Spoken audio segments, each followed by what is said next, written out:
يا أيها الذين آمنوا صلوا عليه وسلموا تسليما اللهم صل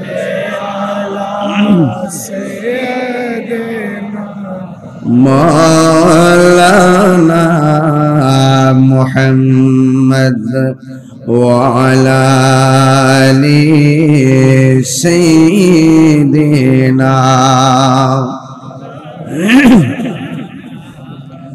محبت দরদ মাখা কণ্ঠে পড়ি আল্লাহুম্মা সাল্লি আলা সাইয়্যিদিনা محمد وعلى آل سيدنا আমি যদি কোনদিন পথ ভুলে যাই হাত ছানি দিয়ে কাছে নিও মমতার বন্ধনে আমায় বেঁধে মমতার বন্ধনে আমায় বেঁধে সব ভুল ক্ষমা করে দিও সব ভুল ক্ষমা করে দিও আল্লাহুম্মা সাল্লি مولانا محمد وعلى آل سيدنا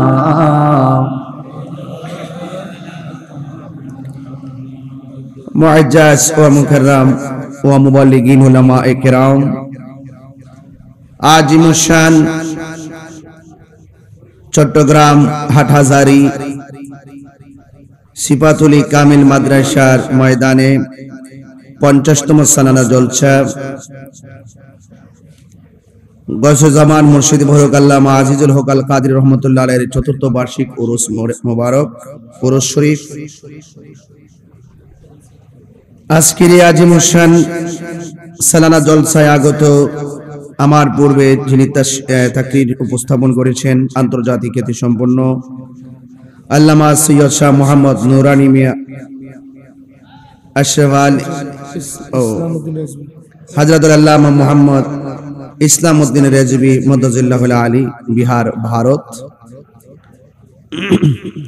আজকের মাহফিলে অনবদ্য ব্যক্তিত্ব উস্তাদুল উলামা আমার অত্যন্ত পরম প্রিয় শ্রদ্ধাভাজন আন্তর্জাতিক খ্যাতি সম্পন্ন মুফাসসিরে কুরআন আল্লামা শফিউল আলম নিজামী মদ্দাজিল্লাহুল আলী হুজুর আজকের মাহফিলে বক্তব্য রেখেছেন হযরতুল আল্লাহ মাওলানা হাফেজ মুফতি মাসউদ রেজভী সাহেব এবং আমার পর আলোচনায় আসবেন সারা বাংলাদেশের আলোড়ন সৃষ্টিকারী মুজাহিদ আহলুস সুন্নাহ আল্লামা হাসান রাজা আল কাদরি হুজুর ইন্তেজামিয়া কমিটির পক্ষ থেকে সিপাতুলি জামিয়া গৌসিয়া মুইনিয়া কামিল মাদ্রাসার মাননীয় অধ্যক্ষ শাহজাদা আল্লামা আবুল ফরাহ মোহাম্মদ ফরিদউদ্দিন আল কাদরি সাহেব মদ্দাজিল্লাহুল আলী ব্যবস্থাপনা আঞ্জুমানে কাদরিয়া চিশতিয়া আজিজিয়া বাংলাদেশ ওয়া মুবাল্লিগিন উলামা একরাম দূর দূরান্ত থেকে আগত যে আল্লাহ পাক আমাদের সকলকে মাহফিলে আসার সুযোগ দিয়েছেন এই বৈরী আবহাওয়া বাংলাদেশের কোথাও না কোথাও বৃষ্টি হয় এই পর্যন্ত আল্লাহ পাক আমাদেরকে বৃষ্টি থেকে মুক্ত রেখে আল্লাহর ওলির দরবারে আল্লাহর ওলির কদমে বসার সুযোগ দিয়েছেন শুকরিয়া তান সকলে পড়ুন আলহামদুলিল্লাহ লাখ কোটি দরুদ ও সালাম ওই নবীর নূরানি কদম মোবারকে যিনি হায়াতুন নবী নূর নবী গায়বের খবর দেনেওয়ালা হুজুরপুর নূর সাল্লাল্লাহু আলাইহি ওয়াসাল্লামের উম্মত হিসাবে আল্লাহ পাক আমাদের সকলকে কবুল করেছেন এইজন্য শুকরিয়া তান আবারও করি কণ্ঠটাকে উজাড় করে পড়ুন আলহামদুলিল্লাহ মাসটা অত্যন্ত গুরুত্বপূর্ণ, যেই মাসটি 12টি মাসের মাঝে অত্যন্ত ফজিলতপূর্ণ। দেখতে দেখতে আমাদের থেকে 8টি রোজা চলে গিয়েছে। যারা রোজা রেখেছেন আলহামদুলিল্লাহ, যারা রাখেননি আফসোস করতেছেন। চলে গেলে তো আর সময় ফিরে আসে না।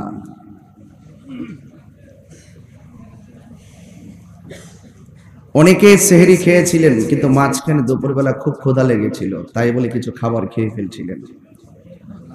আপনারা এবার ইফতারের পূর্বে খুব আফসোস করেছেন, কেন রোজাটা ভাঙলাম। আছে কিনা এরকম লোক? কষ্ট করলি, কষ্ট করেই তো ইবাদত করতে হবে। এই যে বসে আছেন, কষ্ট হচ্ছে না? যে ইবাদতে কষ্ট বেশি, মনে রাখবেন সে ইবাদতের সওয়াবও বেশি। 3 প্রকার হজের মাঝে হজ্জে কেরান হলো সবচেয়ে উত্তম, ঠিক কিনা বলেন? ইমামে আজম আবু হানিফা রাহমাতুল্লাহ আলাইহির মতে যে ইবাদতে কষ্ট বেশি, সে ইবাদতের সওয়াব বেশি। রোজা রাখতে খুব কষ্ট হয়, তাই না? এই জন্যই তো বলা হয়েছে এই রোজার প্রতিদান আল্লাহ নিজের হাতে বান্দাকে দান করবে। শুধু হাতে দান করবে না, রাসূল বলছেন রোজাদারের জন্য 2টা আনন্দ, একটা হলো ইফতারের সময়, আর একটা হলো আমার আল্লাহর সঙ্গে সাক্ষাতের সময়। তাহলে এত বড় অভূতপূর্ব প্রেম ভালোবাসা যে ইবাদতের মাসটি চলছে, সে ইবাদতের মাসে রোজা না রাখাটা নিতান্তই বোকামি ছাড়া আর কোনো কিছু নয়। জবানটা ছেড়ে বলুন ইজ্জতের মালিক কে? এই বাংলাদেশের একটি অন্যতম সুন্নি বিদ্যাপীঠ সিফাতুল কামিল মাদ্রাসা, যেখান থেকে সারা বাংলাদেশে হাজারো হাজারো আলেম যেখান থেকে লেখাপড়া করে গিয়ে লক্ষ লক্ষ কোটি কোটি শিক্ষার্থীদেরকে শিক্ষা দিচ্ছে। অসংখ্য বিবেকের দলিল এই সিফাতুল কামিল মাদ্রাসা, অনেক বিবেকের দলিল উস্তাদ সারা বাংলাদেশে ছড়িয়ে ছিটিয়ে আছে। এই মাদ্রাসাটা যে এলাকার জন্য কত বড় নিয়ামত, সিফাতুলির ভাবমূর্তি প্রসন্ন হয়ে গেছে এই প্রতিষ্ঠানের কারণে। স্বাধীনতা অর্জনের চেয়ে রক্ষা করা অনেক কঠিন। আর মনে রাখবেন এই প্রতিষ্ঠান আমাদের এই এলাকার জন্য অত্যন্ত গৌরবের। কথা বলেন, ঠিক কিনা বলেন? ঈমান আকীদায় পরিশুদ্ধ একটি প্রতিষ্ঠান, যেখানে কোন ধরনের বাতিলের স্থান নাই। নাম শুনলেই এই সিফাতুল কামিল মাদ্রাসার উস্তাদের সামনে কোন বাতিল এসে কথা বলবে, এই হিম্মত এখনো পয়দা হয়নি, ঠিক কিনা বলেন? আর সেই বিদ্যাপীঠে আমি বসে কিছুক্ষণ কথা বলার যে সুযোগ পেয়েছি, আমি নিজেকে খুব গর্ববোধ মনে করছি। এই রমাদানুল মুবারক অত্যন্ত গুরুত্বপূর্ণ একটি চাঁদ। এ ব্যাপারে আপনারা 5 দিন ধরেই যে কর্মসূচিতে আপনারা শুনতেছেন আলোচনা, কোরআনুল কারীমের মধ্যে আল্লাহ পাক বলেছেন ফামান শাহিদা মিনকুমুশ শাহরা ফালিয়াসুম। যখনই রমজান মাস তোমাদের মাঝে আসবে, ওই রমজান মাসে রোজা রাখতে হবে। জবানটা খুলে বলেন সিদ্ধান্ত কার? মুশরিককে রোজা রাখতে বলেছেন। আল্লাহ বলছেন ইয়া আইয়ুহাল্লাযীনা আমানু কুতিবা আলাইকুমুস সিয়াম কামা কুতিবা আলাল্লাযীনা মিন ক্বাবলিকুম লাআল্লাকুম তাত্তাকুন। হে ঈমানদারগণ, তোমাদের উপর রোজাকে ফরজ করা হয়েছে যেমনই ভাবে তোমাদের পূর্ববর্তীগণের উপর রোজাকে ফরজ করা হয়েছিল। লাআল্লাকুম তাত্তাকুন, এই রোজার মাধ্যমেই পরহেজগার হওয়া যায়, এই রোজার মাধ্যমেই তাকওয়াবান হওয়া যায়, রোজার মাধ্যমে মুত্তাকি হওয়া যায়। যারা মুত্তাকি, যারা আল্লাহকে ভয় করে, মনে রাখবেন তাদের ডানে বামে সামনে যতই বিপদ আসুক না কেন, তার হৃদয়ে যদি আল্লাহর ভয় থাকে, তাকে কন্ট্রোল করে, তাকে সেভ করবেন একজন। জবান খুলে বলেন তিনি কে? ওয়া'লামু আন্নাল্লাহা মা'আল মুত্তাকিন। জেনে রেখো তোমাদের চতুর্পাশে মুসিবত। হৃদয়ে যদি আল্লাহর ভয় থাকে, আমাদের আল্লাহ আমাদের সাথে রয়েছেন, এই জন্য ভয় পাবেন না। মরতে যেহেতু একদিন হবে, হকের পথে থাকেন। দুনিয়াটা জেলখানা, এখানে আপনাকে মানুষ অনেক মন্দ বলবে, এখানে মানুষ আপনাকে অনেক আঘাত করবে, এখানে মানুষ আপনাকে বাড়ি থেকে তাড়াইয়া দিবে, এখানে মানুষ আপনাকে অনেক নিন্দার জ্বর তুলবে। আপনি যদি সত্যিকার অর্থে আল্লাহর মহব্বত, রাসূল পাকের মহব্বত যদি হৃদয়ে ধারণ করতে পারেন, তবে দেখবেন দিন শেষে পরাজয় বরণ করবেন, ওই হিংসুকরা জিতে যাবেন আপনি। জোরে বলেন না মারহাবা। এটা বাস্তব ইতিহাস আছে, ইতিহাস আছে। ভাইরা আমার, আপনাদের কাছে অনুরোধ রইল, পায়ে হাত রেখে বলবো, আল্লাহকে ভয় করতে হবে। মাসালুল জান্নাতিল্লাতী ওয়াইদাল মুত্তাকুন, আল্লাহ রাব্বুল আলামিন মুত্তাকিনদেরকে জান্নাতের ওয়াদা দিয়েছেন। জোরে বলেন না সুবহানাল্লাহ।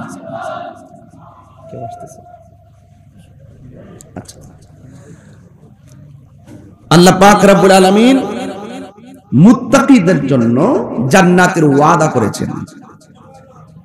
যাদের জন্য জান্নাতের ওয়াদা করেছেন, তাদের জন্য আল্লাহ পাক 4টা পানির ব্যবস্থা রেখেছেন। যদি বলেন না সুবহানাল্লাহ। ও হুজুর আসতেছে। নারে তাকবীর, নারে রিসালাত, নারে গাউসিয়া, আল্লামা শাহেদ আবুল ফরাম মোহাম্মদ ফরিদউদ্দিন আল কাদরি হুজুরের আগমন। নারে তাকবীর। আচ্ছা আচ্ছা আরে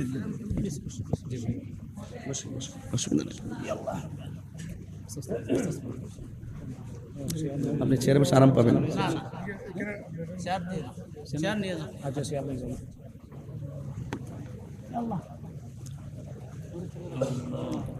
ভাইরা আমার, আমি বলেছিলাম মুত্তাকিনদের জন্য আল্লাহ পাক জান্নাতের ওয়াদা করেছেন।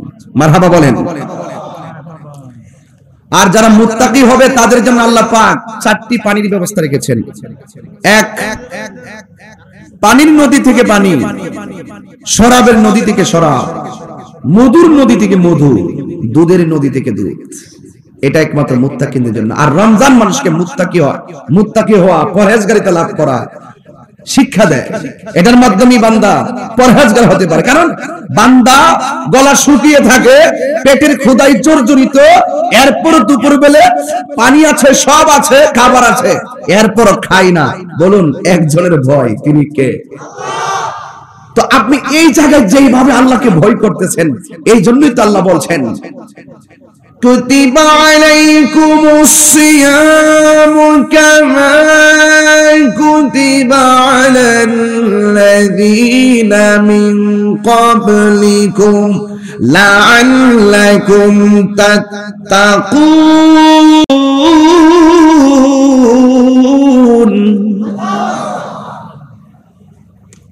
এই রোজা আপনাকে তাকওয়াবান হওয়া শিক্ষা দেয়।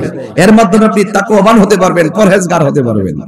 আর যাদের অন্তরে আল্লাহর ভয় থাকে, আমার আল্লাহ বলছেন ইন্নালিল মুত্তাকিনা মাফাসা, নিশ্চয়ই মুত্তাকি যারা, তারা বিজয়ী। জোরে বলেন না সুবহানাল্লাহ।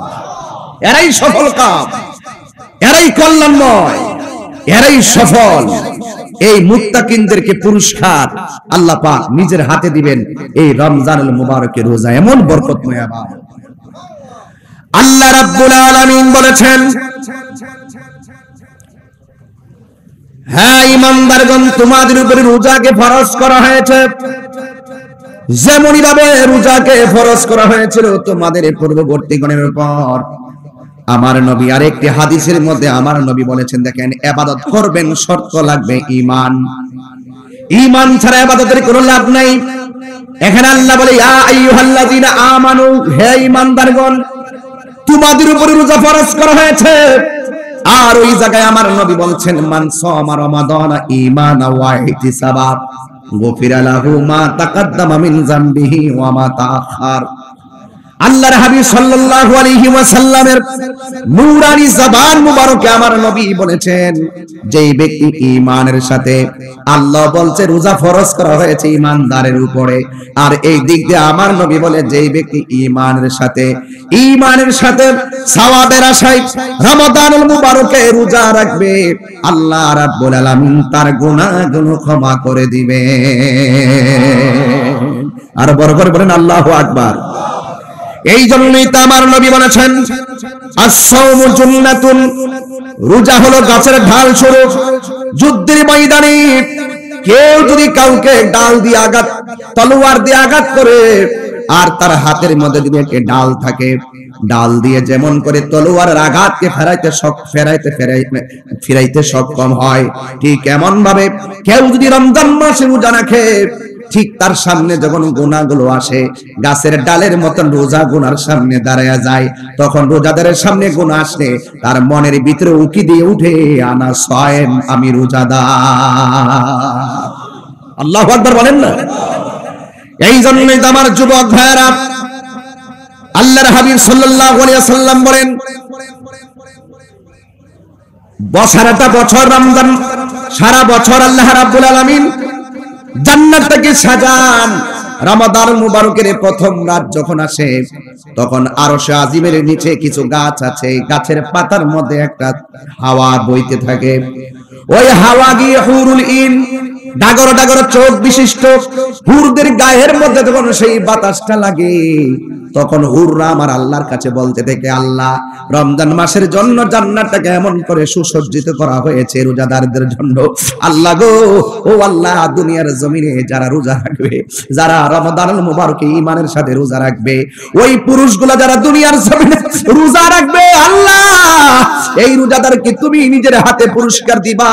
আল্লাহ, তোমার কাছে ফরিয়াদ করি, ওই দুনিয়ার জমিনের পুরুষগুলাকে আমরা জান্নাতের হুরের জন্য স্বামী হিসেবে নির্বাচন করে দাও। আরো বড় করে বলেন আল্লাহু আকবার। এরপরে কেন, কারণ কি? কারণ হলো ওই রোজাদারের চোখ দেখে আমাদের মনকে ঠান্ডা করব, আর রোজাদাররা আমাদেরকে দেখে তাদের প্রাণটাকে ঠান্ডা করবে। এই জন্য যুবক, 8টা দিন চলে গিয়েছে, জানি না শুধুমাত্র সেহরি খাইলেন, ইফতার করলেন, এরই নাম রোজা নয়। জবানের হেফাজত লাগবে, হাতের হেফাজত লাগবে, চোখের হেফাজত লাগবে, আর আল্লাহর বিধান মানতে হবে, অশ্লীল বাক্য ছাড়তে হবে, এর নাম হলো রোজা। তাই তো আল্লাহর হাবিব সাল্লাল্লাহু আলাইহি ওয়াসাল্লাম বলেছেন, যেই ব্যক্তি সেহরি খেলো আর ইফতার করলো, কিন্তু আল্লাহর বিধান মানলো না, সীমা লঙ্ঘন করলো, তার উপবাস থাকার মাঝে কোনো লাভ নাই। চিৎকার মেরে কি আল্লাহু আকবার বলা যাবে না? কোনো লাভ নাই। এই জন্য রোজা বড় নিয়ামতের চাঁদ। এই রমাদানুল মুবারক আল্লাহ রাব্বুল আলামিন কোরআন নাযিল করেছেন। আল্লাহ রাব্বুল আলামিন কোরআনুল কারীমের মধ্যে বলেছেন, শাহরু রমাদানাল্লাযী উনজিলা ফীহিল কুরআন।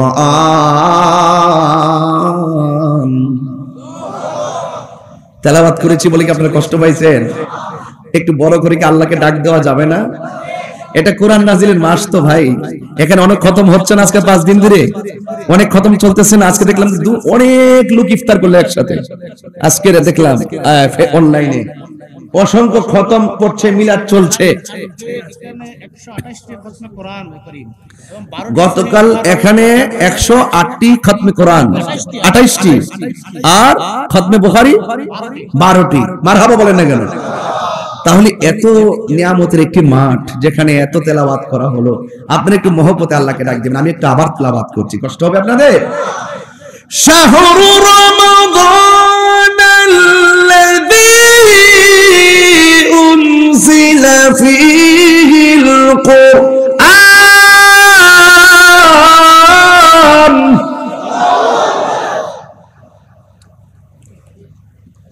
এই রমাদানুল মুবারক কোরআন নাযিলের মাস।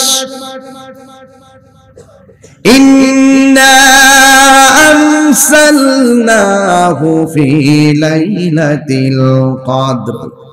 আল্লাহ বলছে, নিশ্চয় আমি লাইলাতুল কদরে কোরআনকে নাযিল করেছি। চিৎকার মেরে কি আল্লাহু আকবার বলা যাবে না? আপনি তো চমকে উঠবেন, কোরআন কত পাওয়ারফুল। হৃদয়ে নাড়া দিয়ে উঠবে। আপনি জানেন যে আল্লাহর হাবিব জাবালে নূরে উঠেছিলেন। জাবালে নূর 2100 ফিট উপরে। এখন তো সিঁড়ি করা হয়েছে, হজে গেলে খুব সহজে উঠে যায়। তারপর উঠতে গেলে আমার মতন আমি এত দৌড়াই না বেটা, আমি এত দৌড়তে পারি, পরিশ্রম করতে পারি, কিন্তু ওই জায়গায় উঠতে গিয়ে বাংলাদেশ টাইম রাত্র 2:30টার সময় উঠতে গিয়ে আমার টাইম লাগছে 2.5 ঘন্টা। 2 বোতল পানি শেষ হয়েছে। কতবার যে রেস্ট নিলাম, এত উপরে উঠলাম, এত উপরে উঠলাম। আম্মুকে বললাম আপনি নিচে থাকেন, আমরা উপরে যাই। অর্ধেক যাওয়ার পরে দেখলাম আম্মা পিছনে দাঁড়ায় রয়েছে। জিজ্ঞেস করলাম আম্মা আপনি উঠলেন কেন? মুরব্বী মানুষ। আমি উঠছি কেন?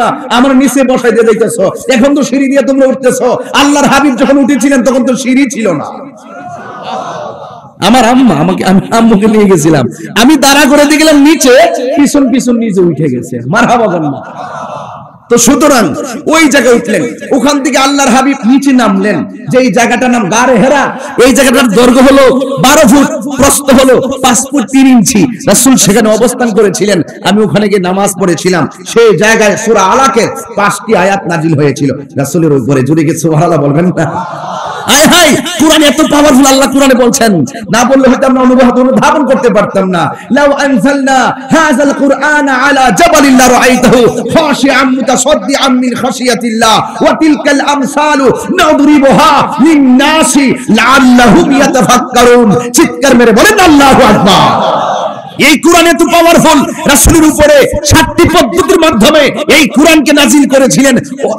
অথচ রাসূলের উপরে যখন কোরআন নাজিল হয়েছে, আল্লাহর হাবিব পসিনা মুবারক, কপাল মুবারক থেকে পসিনা মুবারক বেশে উঠেছিল। আর খাদিজাতুল কুবরাকে বলেছিলেন, ইয়া খাদিজা। আরে খাদিজাতুল কুবরা কে? আমার রাসূলের মানসিক প্রশান্তির নাম আম্মাজান খাদিজাতুল কুবরা। আল্লাহ পাক রব্বুল আলামিন এই পৃথিবীতে একটা নারীকে, একটা মহিলাকে সালাম দিয়েছিলেন। সেই মহিলার নাম হলো খাদিজাতুল কুবরা। রাসূল বলেছেন, ইয়া খাদিজা তুমি আমাকে কম্বল দিয়ে আচ্ছন্ন করো। কোরআন খুব একটা আয়াত আমার উপরে কোরআন নাজিল হয়েছে, জিবরাইল এসেছে, এই ঘটনা, এই অবস্থা। আল্লাহর হাবিব সাল্লাল্লাহু আলাইহি সাল্লামের উপরে এত পাওয়ারফুল কোরআন রাসূল পাকের সিনায় রেখেছেন। চিৎকার মেরে বলেন সুবহানাল্লাহ। পাহাড় পর্যন্ত থরথর করে কাঁপতো আল্লাহর ভয়ে। এটা ধারণ করা সম্ভব না। আল্লাহর হাবিবের উপরে সুদীর্ঘ এত অবস্থার প্রেক্ষাপটে এই কোরআন নাজিল হয়েছেন। এই রমাদানুল মুবারক কোরআন নাজিলের মাস। বলেন না সুবহানাল্লাহ। আল্লাহর হাবিব সাল্লাল্লাহু আলাইহি ওয়াসাল্লাম বলেছেন, যে এই ব্যক্তি রমজান মাসে কোরআন তেলাওয়াত করবে, হাসরের ময়দান যেদিন কায়েম হবে, মানুষ যেদিন নিজের ঘামে নিজেরা সাঁতার কাটবে, সকল মানুষ যেদিন নাফসি নাফসি বলে কাঁদবে, রাসূল বলেন ওই কঠিন মুসিবতে কোন বান্দা যদি আটকে যায়, কেউ যদি আটকে যায়, এই কোরআনটা দাঁড়িয়ে যাবে। আল্লাহকে বলবে, আল্লাহ তুমি তোমার এই বান্দা রমজান মাসে কোরআন তেলাওয়াত করেছিল, আমি কোরআন তেলাওয়াতকারীর জন্য সুপারিশ করতেছি, আল্লাহ আপনি কবুল করেন। আল্লাহর হাবিব বলেন সেই দিন কোরআনের সুপারিশে আল্লাহ পাক তেলাওয়াতকারীকে জান্নাত দিয়ে দিয়েছে। রোজাও দাঁড়ায় যাবে। আপনি যে রোজা রাখতেছেন, এই রোজাও হাসর মাঠে আপনার জন্য সুপারিশ করবে। সুতরাং এই রমাদানুল মুবারক পেয়েছি বড় অসংখ্য নিয়ামতের সমারোহে, রহমত মাগফিরাত আর নাজাতের সমারোহে আমাদের ঘরে উকি দিয়েছে পবিত্র রমাদানুল মুবারকের চাঁদ। এই রমজানকে সুন্দর করে যারা বরণ করতে পারবে, পালন করতে পারবে, ইখলাসের সাথে এই রমজানকে যারা বুকে লালন করতে পারবে, তাদের জীবনটা ধন্য হয়ে যাবে। চিৎকার মেরে বলেন সুবহানাল্লাহ। আল্লাহর হাবিব সাল্লাল্লাহু আলাইহি সাল্লামের উপরে এই কোরআন নাজিল হয়েছে রমাদানুল মুবারকে। এই কোরআন এমন একটা কোরআন, যেই কোরআন যখন আমার রাসূল তেলাওয়াত শুরু করলেন, কাফেররা বললেন কোরআনটা নবীর বানানো। নাউজুবিল্লাহ বলেন। আপনারা জবান খুলে বলেন, কোরআন কি বানানো নাকি আল্লাহর কালাম? কোরআনে সুস্পষ্ট আল্লাহ বলেছেন, ইন্না নাহনু নাযালনা যিকরা ওয়া ইন্না লাহু লাহাফিজুন। আল্লাহ রাব্বুল আলামিন বলেছেন, নিশ্চয়ই আমি কোরআনকে নাজিল করেছি, এই কোরআনকে হেফাজতের দায়িত্ব আমি আল্লাহ কাউকে দেই নাই। আপনারা জবান খুলে বলুন, কোরআন হেফাজতের মালিক কে? এরপর কাফেররা বলে উঠলো এই কোরআনটা নবীর বানানো, অথচ কোরআনের মধ্যে কোনো সন্দেহ নাই এই কোরআন আমার নবী যখন তেলাওয়াত করেছেন তখন অসংখ্য কাফেররা কোরআন মেনে নিতে পারে নাই, কিন্তু আল্লাহ রাব্বুল আলামিন কোরআনকে হেফাজত করবেন। আল্লাহ তো কোরআনে বলে দিয়েছেন এই গ্রন্থটা ওই গ্রন্থ যেই গ্রন্থের মাঝে যাররা পরিমাণ কোনো সন্দেহ নাই। এই কোরআনটা হলো মুত্তাকিনদের জন্য পথ প্রদর্শনকারী। এরপর আল্লাহর হাবিব যখন এই কোরআন তেলাওয়াত করছেন ইনদিমিন টাইমে কাফেররা উপেনে গোপনে প্রত্যক্ষ পরোক্ষভাবে আমার নবীর বিরুদ্ধাচরণ শুরু করে দিল। একবার চিন্তা করলো আমার নবীজির সঙ্গে সম্পর্ক ছিন্ন করবে, এত তারা পারে নাই। আবার চিন্তা করলো নবীকে আক্রমণ করবে, এত পারে নাই। আবার চিন্তা করলো হাটে ঘাটে বাজারে সবকিছু নবীর জন্য বন্ধ করে দিবে, এরপর পারে নাই। আপনারা জবান খুলে বলেন রক্ষা করার মালিক কে? এরপর আমার আল্লাহ ডাইরেক্ট ওপেন চ্যালেঞ্জ করে দিলেন ওয়া ইন কুনতুম ফি রাইবিম মিম্মা নাযালনা আলা আবদিনা ফাতু বিসূরাতিন মিন মিসলিহি ওয়াদউ শুহাদাআকুম মিন দুনিল্লাহি ইন কুনতুম সাদিকিন।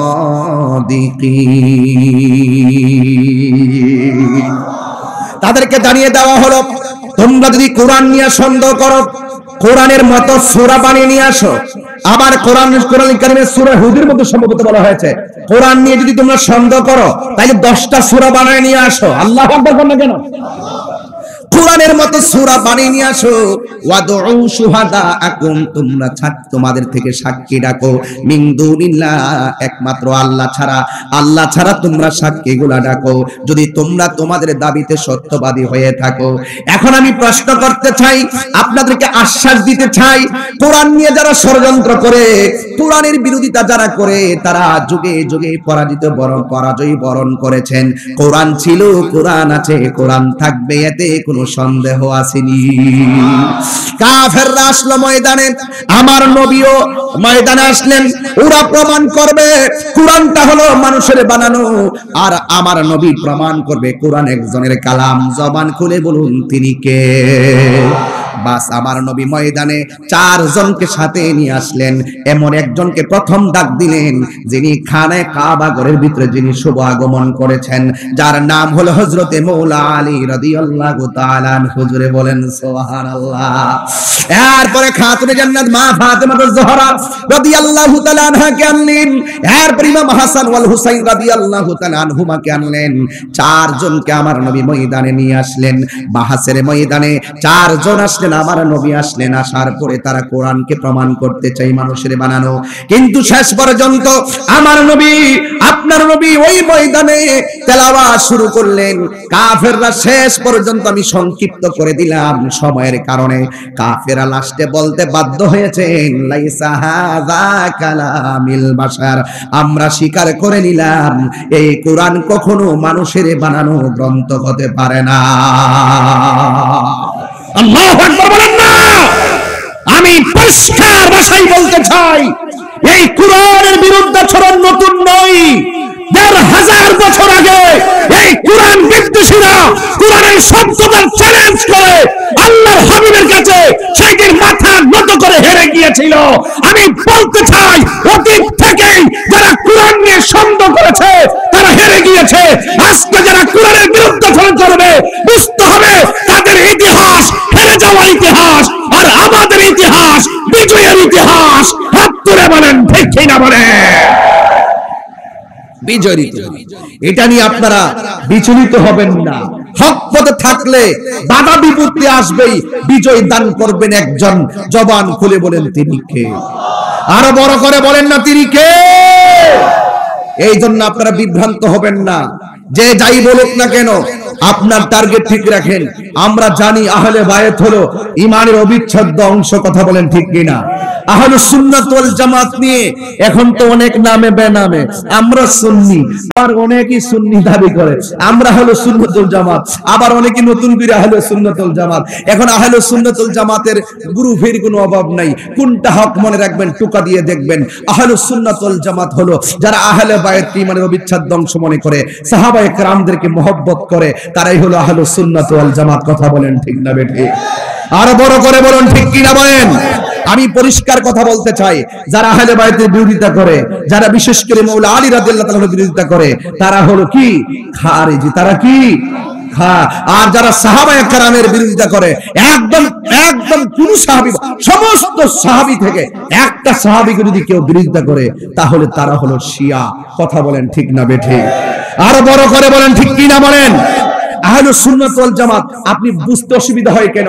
দেখবেন কোথাও না কোথাও এই দুই জায়গায় যদি গন্ডগোল থাকে, এদেরকে তালাক দিয়ে দিবেন, দিয়া বলবেন যে না বাবারে তোমাদের সাথে নাই, তুমি মাওলানা আলীর বিরুদ্ধে বলো, বাবারে তোমার সাথে নাই, তুমি সাহাবীর বিরুদ্ধে বলো, বাবা আপনার সাথে আসি, আপনি উভয়কে মহব্বত করেন।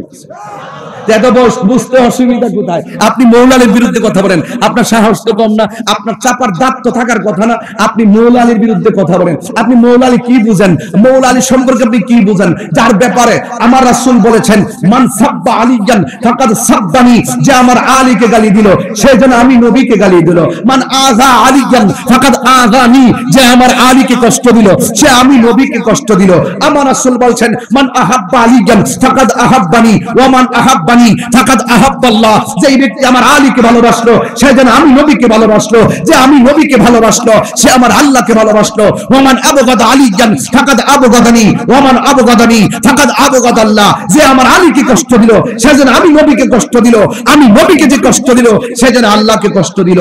সুতরাং আমি আপনি আমরা কখনো মাওলা আলীর বিরুদ্ধে কথা বলতে পারি, মদিনান্ন না, দন্তান্ন আকার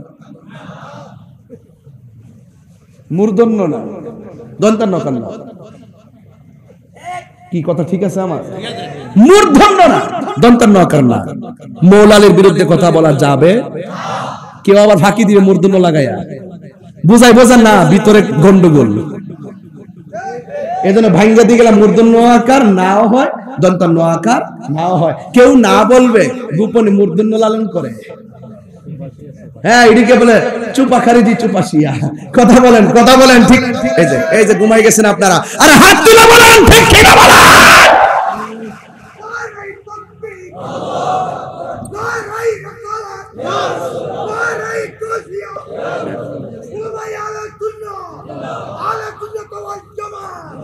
মাশাআল্লাহ, বয়স হলে কি হবে, গায়ের জোরের চাইতে ইমানের জোর অনেক বেশি। মারহাবা জোরে বলেন না, আরো জোরে বলেন না মারহাবা। তুমি জীবন, তুমি আধার ঘরে, তুমি আপন, তুমি জীবন, তুমি মরণ। আধার ঘরে তুমি আপন, তুমি মোদের পারের তরি, তুমি তুমি নিদানি কোরআনে ওয়ালা, ইয়া রাসূলুল্লাহ ইয়া হাবিবাল্লাহ, ইয়া রাসূলুল্লাহ ইয়া রাসূলুল্লাহ, তুমি মোদের আশার আলো, তাই তো তোমায় বাসি ভালো, তুমি মোদের আশার আলো, তাই তো তোমায় ও হৃদয় নামের ফুলদানিতে, হৃদয় গেতে রেখেছি প্রেমের মালা, ইয়া রাসূলুল্লাহ ইয়া হাবিবাল্লাহ, ইয়া রাসূলুল্লাহ ইয়া রাসূলুল্লাহ ইয়া রাসূলুল্লাহ ইয়া হাবিবাল্লাহ ইয়া রাসূলুল্লাহ। একটু আবার বলেন, তুমি মোদের আশার, তাই তো তোমায়, ও তুমি মোদের আশার আলো, তাই তো তোমায় ও হৃদয় নামের ফুলদানিতে, হৃদয়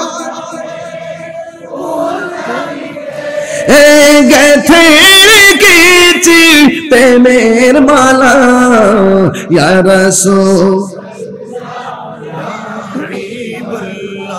ইয়া রাসূলুল্লাহ ইয়া হাবিবাল্লাহ ইয়া রাসূলুল্লাহ ইয়া রাসূলুল্লাহ ইয়া হাবিবাল্লাহ ইয়া রাসূলুল্লাহ।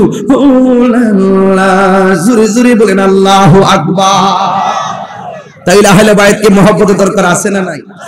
আরো বড় করে আছে না নাই? তাহলে আজকে থেকে কারা কারা আহলে বায়াতকে ঈমানের অবিচ্ছেদ্য অংশ হিসাবে জান প্রাণ দিয়ে মহব্বত করবেন? হাত তোলেন তো দেখি। নারে তাকবীর, নারে রিসালাত, সিফাতুল কামিল মাদ্রাসা, মারহাবা বলেন। তাহলে আজকে থেকে ওয়াদা, আমরা কখনো আহলে বায়াতের বিরুদ্ধে কথা বলবো এবং কখনো মাওলা আলীর বিরুদ্ধে কথা বলবো, মনে থাকবে। এবং কোন সাহাবায়ে কেরামের বিরুদ্ধে কথা বলবো, কোন সাহাবায়ে কেরামকে গালি দিব না, মনে থাকবে তো? ইনশাআল্লাহ বলেন, ইনশাআল্লাহ বলেন। কারণ কেন দিবেন না? এই জন্য দিবেন না, একদিন আমাদেরকে পৃথিবী ছেড়ে চলে যেতে হবে। জবানটা খুলে বলুন, আসল ঘরের নাম কি বিল্ডিং না কবর? তো চলেই যেহেতু যেতে হবে, আর থাকাই যেহেতু যাবে না, আর আমরা যাদেরকে মহব্বত করলে মৃত্যুর পরে আমরা আল্লাহর কাছ থেকে ভালো কিছু পাবো, তাহলে আমাদেরকে দুনিয়ায় থাকতেই আল্লাহকে চিনে যেতে হবে, রাসূলকে চিনে যেতে হবে, আহলে বাইতকে অনুধাবন করে হৃদয়ে ধারণ করে যেতে হবে। কথা বলেন ঠিক না বেঠিক? আরো বড় করে বলেন ঠিক কি না বলেন। বাবা মাওলা আলী রাদিয়াল্লাহু তাআলার ব্যাপারে রাসূল বলছেন, আনা মাদিনাতুল ইলমি ওয়া আলীউন বাবুহা, আমি নবী হলাম ইলমের শহর, আমার আলী হলো সেই শহরের দরজা। রাসূল যখন কোন সময় যখন একটু মন খারাপ করে বসে থাকতেন, রাসূলের অভিমানটা কেউ ভাঙাতে পারতেন না। যিনি ভাঙাতেন তিনি হলো হযরতে মাওলা আলী। রাসূল বলছেন, যার দিকে তাকানো হলো ইবাদত, তিনি হলো মাওলা আলী। জোরে বলেন না সুবহানাল্লাহ। তাহলে এত বড় গুণে গুণান্বিত, এত বড় ইমানের স্ট্রংলি একটি জায়গায় যারা টুকা দিয়ে নিজেরা বড় হুজুর সাজতে চায়, তাদের পদপতন হবে নিশ্চিত। কথা বলেন ঠিক না বেঠিক? এটাই বাস্তব। কারণ কখনো হকের বিরুদ্ধে গিয়ে বিজয় ছিনিয়ে আনা যায় না। কারণ এই রমজান মাসে আপনারা দেখেছেন না, এই রমজানের 17ই রমজান একটা যুদ্ধ হয়েছে। বলুন তো যুদ্ধের নাম কি? কথা বলেন না, যুদ্ধের নাম কি? আচ্ছা বলুন তো, মুসলমানদের সংখ্যা কয়জন ছিল? মাত্র 313 জন, মাত্র 300। এও আবার প্রথম যুদ্ধ, যেখানে সাহাবারা প্রশিক্ষণ দেয় নাই, যুদ্ধের অভিজ্ঞতা নেই, সেই মাত্র 313 জন ছিল। কাফেররা ছিল হাজার। এরপর বিজয় হয়েছে মুসলমানদের। বোঝা গেল যুদ্ধের জয় পরাজয় সংখ্যার উপরে নির্ভর করে না, যুদ্ধের জয় পরাজয় নির্ভর করে আল্লাহর উপরে, আস্থা আর অবিচলের উপরে। কথা বলেন ঠিক কিনা? তো যাদের আস্থা ঠিক আছে, যাদের ঈমান ঠিক আছে, যারা আল্লাহর উপরে ইস্তেকামাত, আল্লাহর মহব্বতের উপরে ইস্তেকামাত থাকতে পারবে, অটল থাকতে পারবে, অবিচল থাকতে পারবে, তাদের সংখ্যা যতই নগণ্য হোক, অল্প হোক না কেন, বিজয় দিবেন একজন। জবান খুলে বলেন তিনি কে? হায় হায়। তাহলে এই জন্য আপনাদেরকে বলবো, বিচলিত হবেন না। আমি শুরুতেই বলছিলাম যে এই পৃথিবীটা হলো একটা চ্যালেঞ্জিং জায়গা। এখন দিন যতই যাচ্ছে, এদিকে টাচ দেওয়ার মূল কারণ কি? দিন যতই যাচ্ছে ততই আমাদের বিপদ আসছে, আমাদের মাঝে অনৈক্য দেখা দিচ্ছে, আমাদের মাঝে ফাটল দেখা দিচ্ছে, এবং আমরা কিছু করতে গিয়ে 10 কদম আগাইতে গিয়ে 20টা কদম পিছনে চলে যাচ্ছি। মনে হচ্ছে যেন আমাদের কোথাও না কোথাও একটা গ্যাপ আছে। আমি একটা গ্যাপ খুঁজে পেয়েছি, সেই গ্যাপটা হলো ওই যে আল্লামা আজিজুল হক আল কাদরি রহমাতুল্লাহ আলাইহির মতন ওই রকম আকাবেররা যারা আমাদেরকে ছায়া দিয়ে রেখেছিল, ওই ছায়া এখন মাথার উপর থেকে চলে যাচ্ছে বলেই আমরা আজকে প্রখর রোদ্রে এখন দিক দিগন্তে ঘোরাফেরা করছি। কারণ এই হক্কানি আলেম আর এই সমস্ত আকাবেররা যখন আমাদের কাছ থেকে চলে যাচ্ছে, তখনই আমাদের মাঝে বিভাজন সৃষ্টি হচ্ছে। কথা বলেন ঠিক না বেঠিক?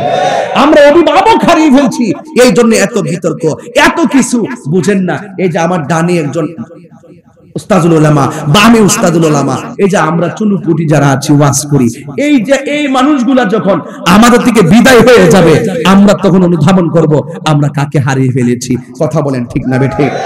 আপনি একটু খেয়াল করে দেখেন না, একটু চোখ বুলে দেখেন না, কতগুলা উলামায়ে কেরাম, কত বড় হাসতে হাসতে উলামায়ে কেরাম আমাদের কাছ থেকে চলে গিয়েছে, আলেম চলে গেছে, জগৎ যেন মরে যাচ্ছে। এই জন্য সে আলেমরা যতদিন থাকবে আমাদের উপর একটা গাছের ছায়া হয়ে আছে। কথা বলেন ঠিক? এই ছায়া যখন চলে যাবে, এই জন্য বলছি যারা আছে তাদের মাধ্যমেই আমরা আমাদের ঘরকে আরো মজবুত করতে চাই। এই ঘর টিনের ঘর কিংবা বিল্ডিং নয়, এটা ইমানের ঘর। এই ঘরটা বড় দামি। কেন? একদিন আমাকে চলে যেতে হবে। আপনি মনে করছেন যে আজকে মাহফিলে এসেছেন, আপনি আবার বাড়িতে চলে যাবেন, মনে রাখবেন আপনাকে আজরাইল দৌড়াচ্ছে, আপনাকে দৌড়াচ্ছে, সমন জারি হচ্ছে আপনার বিরুদ্ধে। কেমনে? আপনি বাংলাদেশে আছেন, একজন লোক বলল যে হুজুর, আমি একটা লোক সৌদি আরব গিয়ে 5 তলা বিল্ডিং থেকে পড়ে মারা গেল। আহারে, লোকটা যদি সৌদি আরব না যেত, দেশে থাকতো, তাইলে হয়তো তার মৃত্যু হতো না। এটা ভুল ধারণা। অনেকে বলে যে তুমি ছিলে কোথায়, তুমি যদি বাড়িতে থাকতে তোমার ছেলেটা পানিতে পড়ে মরতো না। আমি বলবো সেটাও তোমার ভুল ধারণা। মনে রেখো, মৃত্যু তোমাকে তাড়া করছে, সেকেন্ডে সেকেন্ডে তাড়া করছে। তোমার মরণ লেখা আছে সৌদি আরবে। কি হলো? একটা পাসপোর্ট হলো, কি হলো? ভিসা হলো, কি হলো? এয়ারপোর্টে নিল, কি হলো? বিমানে উঠলো, কি হলো? ওই দেশে নামলো, কি হলো? দেশের 5 তলা উঠলো, কি হলো? 5 তলা থেকে নিচে পড়লো, তারপর মরলো। তোমার মৃত্যু সেখানে লেখা আছে। আর এইগুলো সব হলো সিমটম, তোমাকে কোন কোন প্রক্রিয়ায় কোথায় গিয়ে তোমাকে মৃত্যুবরণ করতে হবে। এই জন্য আমি প্রায় মাহফিলেই বলি, ও তোর পিঠ বলবো একটা আমার নিজের অনুধাবনের জন্য বলছি আর কি। ও তোর পিছে পিছে ঘুরছে সমন, কোন দিন জানি তোর হবে সমন জারি। দেখ না মন ঝাঁক মারিয়ে দুনিয়াদারি। কথা বলেন ঠিক কিনা? দেখ না মন ঝাঁক মারিয়ে দুনিয়াদারি। ভাই বেরাদার আপন জহনা,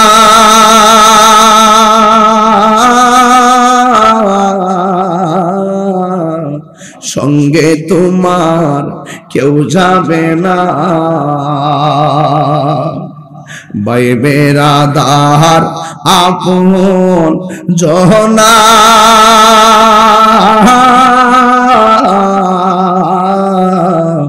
সঙ্গে তোমার কেউ যাবে না। ও তুমি আইছো একা, যাইবা একা, আইছো একা, সঙ্গে তোমার কেউ যাবে না। দেখ না মন ঝাঁক মারিয়ে দুনিয়াদারি। ও তোর পিছে পিছে ঘুরছে সমন, পিছে পিছে ঘুরছে সমন, কোন দিন জানি তোর হবে সমন জারি। দেখ না মন ঝাঁক মারিয়ে দুনিয়াদারি। দেখ না মন ঝাঁক মারিয়ে দুনিয়াদারি। জোরে জোরে কি আল্লাহু আকবার বলা যাবে না? এই জন্য যুবক কেন বলছি বলছি মাটির উপরে থেকেই আহলে বাইতকে চিনতে হবে, মাটির উপরে থেকেই সাহাবায়ে কেরামকে মহব্বত করতে হবে, মাটির উপরে থেকে আল্লাহর বিধান মানতে হবে, মাটির উপরে থেকেই কোরআন হৃদয়ে ধারণ করা লাগবে, মাটির উপরে থেকে আমার নবীকে জানের চাইতে বেশি ভালোবাসা লাগবে, মাটির উপরে থাকতেই মা বাবার মহব্বতের মালা গলায় পড়তে হবে, আউলিয়া গ্রামের সোহবতে যেতে হবে। মাটির উপর থেকে যদি আপনি কবরে চলে যান, সেখানে গিয়ে কোনো কিছু করার সুযোগ পাবেন না, কারণ মাটির উপরে যদি আপনি আল্লাহওয়ালা হন, নবীওয়ালা হন, কবরে গেলে জান্নাতের গালিচা পাবেন। আর মাটির উপরে থেকে যদি হারাম খান, আর যদি আপনি আল্লাহর বিধানের লঙ্ঘন করেন, কবরে যাওয়ার পরে আপনার জন্য কঠিন শাস্তির ব্যবস্থা রেখেছেন একজন। জবানটা খুলে বলুন তিনি কে? যুবকের দল, আল্লাহ রাব্বুল আলামিন হলো তিনি যিনি আমার শুরুর মালিক, আমার শেষের মালিক। এই জন্যই তো আল্লাহ রাব্বুল আলামিন বলেছেন, ইন্নাহু হুয়া ইউবদিউ ওয়া ইউঈদ। জবান খুলে বলুন আমার শুরুর মালিক কে, আমার শেষের মালিক কে? এই জন্য যুবক, যেহেতু আমার শুরুর মালিক আল্লাহ, শেষের মালিকও আল্লাহ, যেহেতু আল্লাহ আমাদেরকে বানিয়েছেন, এই জন্য আল্লাহর বিধানগুলো সবসময় মানার প্রয়োজন আছে না নাই? আমার যুবক ভাইরা, এই দরবার শরীফ হক দরবার, ঈমান আকীদায় পরিস্ফুটিত একটি দরবার, যেখান থেকে আলেম পয়দা হয়, যেখান থেকে আলেম বানানো হয়। এই জন্য আমার যুবক ভাই হাত রেখে বলি, এই রমজান মাস আপনাকে হয়তো হাসাবে, আবার আরেকজনকে রমজান মাসটা কাঁদাবে। যদি সব মহব্বত একত্র রাখা ইবাদত করতে পারেন, মনে রাখবেন ইবাদত কবুল হওয়ার পূর্ব শর্ত হলো আমার নবীর মহব্বত। কথা বলেন ঠিক কিনা? এই জন্য রমাদানুল মুবারকে যদি আপনি রোজা রাখার মতো রাখতে পারেন, আল্লাহ রাব্বুল আলামিন আপনাকে দিদার দিবেন। এক সাহাবী আমার নবীকে প্রশ্ন করছে, ইয়া রাসূলুল্লাহ, ইয়া হাবিবাল্লাহ, আপনি আমাকে বলে দিন কোন আমল করলে আমি ডাইরেক্ট জান্নাতে যেতে পারবো? আল্লাহর হাবিব বলেন, হে সাহাবী, তুমি আমাকে বলেছো কোন আমল করলে তুমি জান্নাতে যেতে পারবা? তুমি রমাদানুল মুবারকে রোজা রাখো, এই রমজান মাসে রোজা রাখলে তুমি জান্নাতে যেতে পারবে। কারণ জান্নাতের মধ্যে অনেক দরজা আছে, এর মধ্যে একটা দরজা হলো রাইয়ান। সব মানুষের জন্য হাসরের জান্নাতে এক জান্নাত খোলা হবে, কিন্তু রাইয়ান নামক দরজাটা খুলে ফেলা হবে। মানুষ লাইন ধরে ধরে ওই জান্নাতে ঢুকবে। শেষ মানুষটা যখন ওই দরজা দিয়ে ঢুকবে, জান্নাতটার দরজাটারে তালা লাগিয়ে দেওয়া হবে। আল্লাহর হাবিব বলেন, ওই রাইয়ান নামক দরজা দিয়া অন্য কেউ ঢুকবে না, একমাত্র রোজাদাররাই ওই গেট দিয়া ভিতরে ঢুকবে। জোরে জোরে কি আল্লাহু আকবার বলা যাবে না? এই জন্য আমার যুবক ভাইরা, আহলে বাইতের মহব্বতের কথা বললাম, সাহাবায়ে কেরামের মহব্বতের কথা বললাম, এখন রমজানে আবার ফিরে আসলাম। কারণ এমনও হতে পারে আমার ডানি একজন মুহাক্কিক আলেম বসা, উস্তাদুল উলামা বসা, বামে একজন বসা, এখানে অনেক দরবারে পীর মাশায়েখ বসা, স্টেজে প্রায় 50-60 জন আলেম বসা। আমার গতকাল আমার সাথে আমার এই ভাই ওয়াজ করেছেন, আমার কথা না হালি শহরে। এই যে আমাদের সহযোদ্ধারা, আমরা যে ওয়াজ করি, এখানে অনেকে ওয়াজ করতে এসেছেন, অনেকে দরবারে হাজিরা দিতে এসেছেন। এই মানুষগুলোর ভিতরে কে আগে চলে যায় আমরা বলতে পারি না। আজকে যদি জানতাম এই হাজার মানুষের সামনে সিফাতুল কামিল মাদ্রাসার হাজার মানুষের মধ্য থেকে কার সিরিয়ালটা আগে আমরা জানি না। ওয়াজ তো বাবা অনেকে করে, অনেকে করে, অনেকে করব, অনেকে করে, অনেকে করবে, কিন্তু আমি তাহিরি অনেক সময় ওয়াজ করেছি, করব, কিন্তু হাজার মানুষের ভিতরে কার নামটা এক নম্বর কেউ জানি না। এই সিফাতুল কামিল মাদ্রাসার বাৎসরিক মাহফিল এমন একটা মাসে পড়েছে, আমরা বড় ভাগ্যবান হয়ে গেলাম রমজান মাসে। কারণ এই রমজান কাউকে কাঁদাবে, আবার কাউকে হাসাবে। আমি যখন রাতের বেলা ঘুমাইতাম, আমার ঘুমের ঘরে ঘড়ির কাঁটা আমার সেহরির অ্যালার্ম ছিল না, আমার ঘড়ির কাঁটা আমার মোবাইলের কাঁটা অ্যালার্ম ছিল না। আমার সেহরির সময় এলাম ছিল, আমার মা জননীর ডাক আমার কানের কাছে গিয়ে মা বলতো, উঠ, খাবারের সময় হয়েছে। আমি আমার মায়ের ডাক শুনে আমি উঠে গিয়েছিলাম। ও যুবক, আমার বাবাকে নিয়ে আমি ইফতার করতাম, আমার বাবাকে নিয়ে আমি সেহরি খাইতাম। এই রমজান মাসটা আসলো, আমার বাবা যে মারা গেল 3 বছর 25 দিন হয়ে গেল। 3 বছর 25 দিন ধরে আমার আব্বার সঙ্গে আমি ইফতার করতে পারি না। আমাদের হুজুর কেবলা এই দরবার আল্লামা আজিজুল হক আল কাদরি রহমাতুল্লাহ আলাইহি দুনিয়া থেকে পর্দার আড়াল হলেন। যত বছর হয়ে গিয়েছে, কিন্তু ওনার আওলাদরা শাহজাদারা ওই বাবার স্মৃতিগুলা শুধুমাত্র দেখে দেখে আজ অনুধাবন করতেছে। আমার বাবা এটা রেখে গেছে, আমাদের জন্য কত কল্যাণ হয়েছে। আমার বাবা এটা করে গিয়েছে, আমাদের জন্য অনেক কল্যাণ হয়েছে। আমার বাবা হুজুর এটা করে গিয়েছে, সুন্নতের জন্য কত মঙ্গল হয়েছে। এখন হারে হারে আমরা টের পাইতেছি। কথা বলেন না বাবা, ঠিক কিনা? এই জন্য থাকতে আমরা অনেকেই বুঝি না, চলে গেলে আমাদেরকে কাঁদায়। এই জন্য যুবকের দল আজকে আমার বাবা জান আল্লামা শফিউল আলম নিজামী হুজুরকে একটু প্রশ্ন করি। ও হুজুর, হাজার হাজার আলেমরা আপনাকে সম্মান করে, হাজার হাজার ছাত্ররা আপনাকে সম্মান করে, আপনি শেষ বয়স পর্যন্ত দায়িত্বহীন কণ্ঠে আপনি সুন্নিয়তের গানগুলো গাইতেছেন। আপনি যে এত এত প্রেম, আপনার এত অবস্থান কেন? আমাকে বলবেন। ও তাহিরি রে, একমাত্র আমার আব্বা আম্মা আমার জন্য খাস করে দোয়া করেছেন, এই জন্য আমি শফিউল আলম নিজামী হয়েছি। এই জন্য হুজুরের মনের কথাগুলো আমি আপনাদের সামনে ব্যক্ত করতেছি। কেন জানেন? আমার দুই পাশে এমন দুইটা টাওয়ার নিয়ে আমি পাওয়ার নিয়ে কথা বলছি। মা বাবার দোয়া না থাকলে একটা মানুষ কখনো এমন সম্মানিত হতে পারে না। কারণ পৃথিবীর সব মানুষের দোয়ার মধ্যে একটা স্বার্থ থাকে, নিঃস্বার্থে দোয়া করে একমাত্র মা আর বাবা। কথা বলেন ঠিক কিনা? হাত তুলে বলেন না ঠিক কিনা বাবা? হায় রে, আরে মহান ওলি আমার সামনে শুয়া,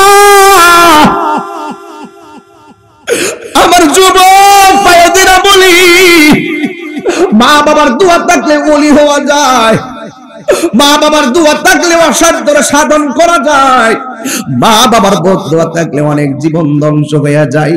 বন্ধুরে আমার, এই দরবারে আইসা আমার ভিতরের মধ্যে একটা চিন্তাই জেগে উঠেছে। হে যুবক, এখানে কতগুলা মানুষ রমজানে এসেছেন, বাড়িতে গিয়ে মায়ের মুখ মধুর ডাক শোনা যাবে না। এই জন্য আমি গতকাল হালিশোর বলেছি, আজকেও আমি কথাটা পুনরাবৃত্তি কইরা যাই। রমজান মানুষরে কাঁদায়, রমজান অনেক কষ্ট দেয় মা বাবার শূন্যতায়। বাবা গো বাবা,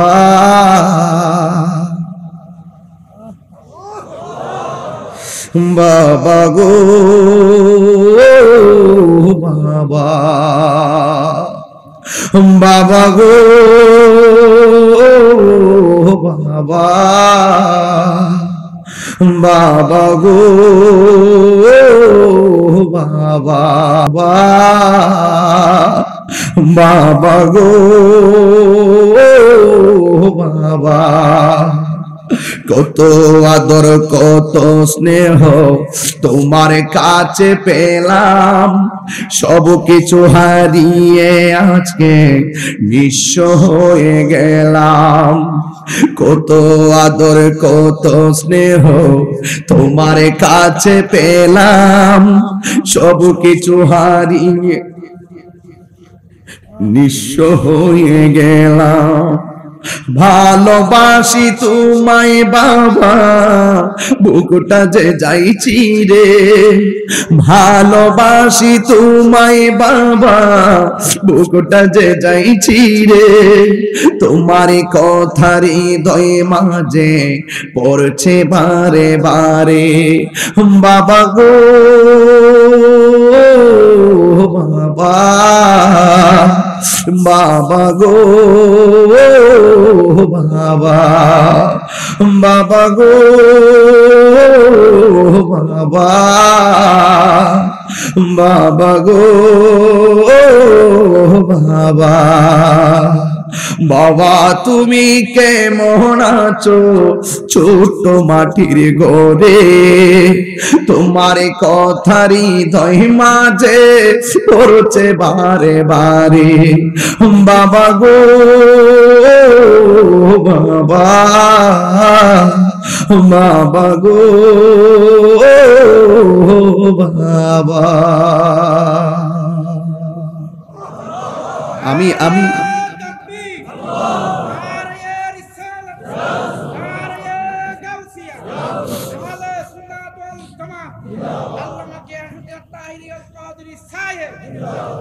প্রত্যেকটা চেহারা মলিন হয়ে গেছে, বাবা বুঝে হারিয়ে গেছে, তাই না? আর বাবা ফিরে আসবে না। আমি যখন অফিসে ছিলাম, আমার হুজুর একটা তথ্য দিলেন আমার কাছে, আমি প্রাউড ফিল করতেছি। হুজুর একটা তথ্য শুনে আমি একটু হুজুর বলে ফেলি, বিয়াদবি মাফ করবেন, একটু বলে ফেলি সবাইকে।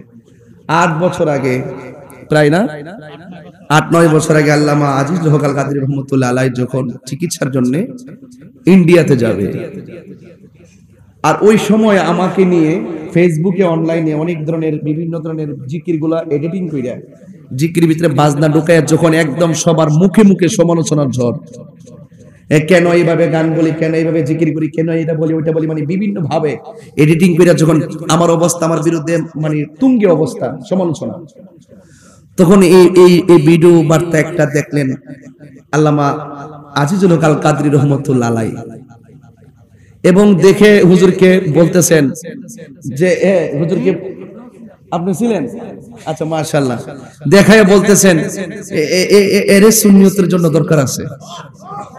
আমার ব্যাপারে বলছেন এর সুন্নিয়তের জন্য দরকার আছে। তো আমারে হুজুর যখন এই কথাটা অফিসে বললেন, আমি তখন আমার মনটা করে শতভাগ ভেঙ্গে পড়ে গেছে। আমি বললাম যে আমাকে এত দোয়া তিনি করে গেলেন, আর মনে মনে একটা চিন্তায় পড়লাম, যদি এই মুহূর্তে আমি হুজুরকে পেতাম, হুজুরের 2টা কদমে আমার জিহ্বাটা লাগাই দিতাম।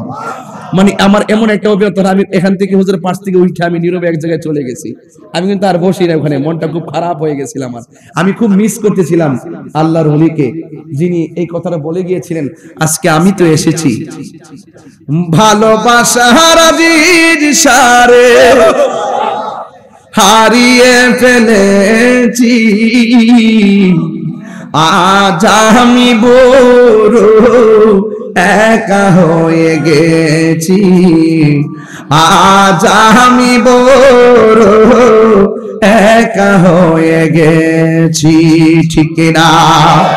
হঠাৎ করে সে একদিন চলে গেল দূরে, সেখান থেকে আজ অবধি আসিল না ফিরে। সকল বলেন আল্লাহু আকবার।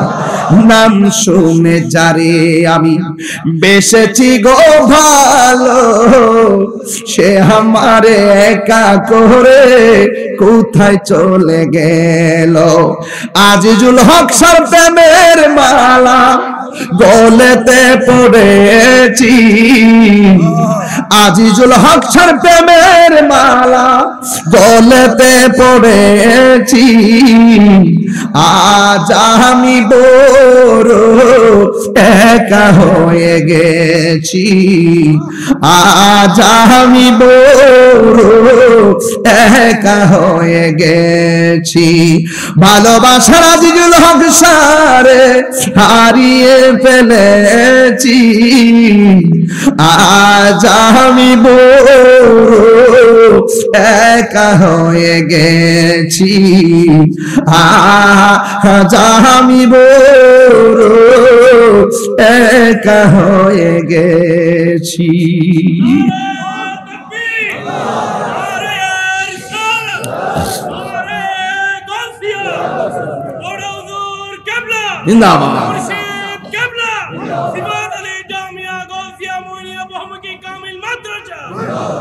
আল্লাহু আকবার জোরে বলেন। আমি আল্লাহর ওলির কদমে হাজারো ভক্তি এবং সালাম রাখলাম, এবং এই দরবার থেকে দরবারের সকল উলামায়ে কেরাম, মাদ্রাসার সকল উলামায়ে কেরামদের কাছে আমি খুব দোয়া চেয়ে গেলাম। আমার জন্য খাস করে সবাই দোয়া করবেন, এবং আমি আপনাদেরকে অনুরোধ করব, পায়ে হাত রেখে অনুরোধ করব, জীবনে কোনোদিন আল্লাহর ওলিদের সঙ্গে বেয়াদবি করবেন, কোনোদিন মা বাবাকে কষ্ট দিবেন, কোনোদিন আহলে বায়তের বিরুদ্ধে কথা বলবেন, সাহাবায়ে কেরামের বিরুদ্ধে কথা বলবেন, বাকি রোজাগুলো ছাড়বেন। মনে থাকবে? আমি কিন্তু অল্প সময়ে চেষ্টা করেছি আপনাকে এক একটা ঘাট বোঝাই দেওয়ার জন্য, ছোট ছোট করে, কারণ সময় যেহেতু অল্প, অল্প সময়ে কিছু কিছু কথা বললাম। সেই কথাগুলো যদি একটা শুধু কথা বলতাম, একটা বিষয়ের উপর কথা বললেও ঘন্টা দিয়ে কথা বলা যায়। আমি অল্প অল্প করে টুকা দিয়ে প্রয়োজনীয় কথাগুলো বলেছি। আমার জন্য খাস করে দোয়া করবেন। তবে দুইটা জায়গায় এখন বর্তমান যে প্রেক্ষাপট, একটু সময় বাড়তেছে, অসুবিধা নেই না। আমার একটা জায়গায় কথা বলতে হইতেছে বর্তমানে। হুজুরকে একটু বলে যাই, আপনি তো অনেক ভিডিও বানাইছেন হযরত আমিরে মুয়াবিয়া রাদিয়াল্লাহু তাআলার ব্যাপারে, তো আপনি খুব সুন্দর ভিডিও বানাইছেন, হুজুরও বানাইছেন। এবং আমাদের ব্রাহ্মণবাড়িয়াতে এটার খুব উপদ্রব, এটা খুব বেড়ে গেছিল। হ্যাঁ, আল্লাহর রহমতে আপনাদের দোয়া এবং আপনাদের সে দালিলিক জবাবের কাছে তারা ইনশাআল্লাহ হেরে যাচ্ছে। মারহাবা বলেন না কেন? দালিলিক জবাবের কাছে। আর সবসময় তো তারা পরাজিত দল, কথা বলেন ঠিক না বেঠিক? এই শিয়ারা মূলত পরাজিত দল। তো যাই হোক, একটা জায়গায় আপনাকে এক হতে হবে, শিয়াবাদের সঙ্গে কোনো আপোষ করা যাবে মনে রাখবেন, মনে রাখবেন। ওই হুজুর একটা কথা বলছিল, হুজুরের ঘরে একটা কথা বলছিল, আমি কিন্তু যারাই কথা বলে সবগুলো মনে রাখার চেষ্টা করি। হুজুর একটা কথা বলছিল যে আমাদের দেশের মধ্যে যারা কওমি তবলিগ করে তারা খুব বিপদে আছে আহলে হাদিসের কারণে, কথা বলেন ঠিক না বেঠিক? এবং আমাদের সুন্নিরা খুব বিপদ আছে শিয়াবাদের কারণে, কথা বলেন ঠিক কিনা বলেন? এই শিয়ারা সুন্নি সাইজা শিয়াবাদ প্রচার করে, কথা বলেন ঠিক না বেঠিক? এই জন্য শিয়াবাদ সুন্নি, আজকে বুঝতে পারতেছি। এই জন্য মনে রাখবেন এটা সম্পূর্ণ বাতিল এবং জাহান্নামী ফেরকা শিয়াবাদ গোষ্ঠী, কথা বলেন ঠিক না বেঠিক? এখন আমি পরিষ্কার ভাষায় শিয়াবাদের বিরুদ্ধে আপনাদেরকে একটু সোচ্চার হতে হবে। আমি আমাদের এই জায়গাতে অনেক সমস্যাতে পড়ছিলাম। আমার এক ভাই, আপনি জানেন যে এখন আজকে যে এই মানুষের যে মানুষগুলো আসছে, রাত্র তো অনেক হয়েছে, অনেক মানুষ আলহামদুলিল্লাহ। এরপর আরো হয়তো একটা হিউমার আছে দেশের মধ্যে যে আমি জেলে আছি, আমি নাকি ওই ঘটনার সাথে জড়িত, এরকম একটা হিউমার তুলে দিছে। আমার চাচাতো ভাইয়ের জিহ্বা কাটলো ওই শিয়ার গোষ্ঠীরা। আমার চাচাতো ভাই সাহাবীর পক্ষে কথা বলছিলেন, এরপরে ওই সাহাবী বিদ্বেষীরা যারা সবসময় সাহাবীর বিরুদ্ধে বক্তব্য দিত, তারাই আমার ভাইয়ের জিহ্বা কাটলো। আমি মামলা করলাম, আমি আন্দোলন করলাম, আমি আমার ভাইকে নিয়ে আমি চিন্তিত শঙ্কিত, আর আমার উপর একটা হিউমার চালাইলো আমি নাকি ঘটনার সাথে জড়িত। এই শিয়াবাদরা এত ডেঞ্জারাস, এত ডেঞ্জারাস, আপনার উপরে আপনাকে দোষী বানায় দেওয়ার চেষ্টা করবে। সত্য ঘটনাকে আড়াল করতে গিয়ে তারা 50টা মিথ্যার আশ্রয় নিবে। শিয়াবাদরা এমন জঘন্য একটা ফেরকা, কথা বলেন ঠিক না বেঠিক? আমি এই চট্টগ্রাম আপনাদেরকে বলবো, আপনারা জায়গায় জায়গায় তবে আমি শুনেন, আমি কিন্তু জানি অনেক দরবার, অনেক আলেমরা কিন্তু হযরত আমিরে মুয়াবিয়া রাদিয়াল্লাহু তাআলার বিরুদ্ধে। আমি কিন্তু সবার বিরুদ্ধে কিন্তু এখন কথা বলতেছি না, কথা বলতেছি আমার ব্রাহ্মণবাড়িয়াতে যারা জঘন্যভাবে শিয়াবাদকে প্রমোট করার জন্য নারে তাকবীর, হুজুর এসে বসছে, হুজুর আসেন, না আসেন, ও আচ্ছা ঠিক আছে। আমাকে অত্যন্ত আদর করেন আল্লামা হাসান রাজা আল কাদরি হুজুর, তিনি আসছেন। সবাই বলে নারে তাকবীর, নারে রিসালাত, আহলুস সুন্নাত ওয়াল জামাত। যাক হুজুরে এখনই মাইক ধরবেন ইনশাআল্লাহ। তবে আমি একটা কথা বলে যাই, কয়েকটা জায়গা আমাদেরকে এক হইতে হইব।